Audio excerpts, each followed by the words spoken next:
Hello guys, ഞാനാണ് നബീസിയാണ്. അപ്പം ഇന്ന് നമുക്ക് ഒരു വെറൈറ്റി ആയിട്ട് എൻ്റെ വീട്ടുമുറ്റത്തുള്ള ഗ്രോ ബാഗിൽ നട്ടിരിക്കുന്ന വഴുതനയാണ് കേട്ടോ. ഇന്നത്തെ നമ്മുടെ താരം വഴുതനയാണ്.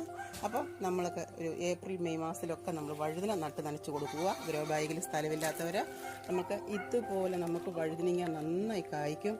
അത് തന്നെയുമല്ല, നമ്മൾ വേനൽക്കാലത്തേക്കാളും ടേസ്റ്റാണ്, മഴക്കാലത്താണ് വഴുതനങ്ങയ്ക്ക് ടേസ്റ്റ് കൂടുതൽ.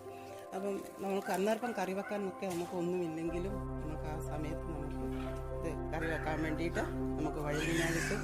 അതുപോലെ തന്നെയാണ് നമ്മൾക്ക് വഴുതനങ്ങ ഫ്രൈ ചെയ്യാം. മീൻ ഫ്രൈ ചെയ്യുന്ന പോലെ തന്നെ നമ്മൾ വഴുതനങ്ങ ഫ്രൈ ചെയ്താൽ അതേപോലത്തെ ഒരു ടേസ്റ്റാണ്. നമുക്ക് ചോറിനൊക്കെ നല്ല ടേസ്റ്റി ആയിരിക്കും.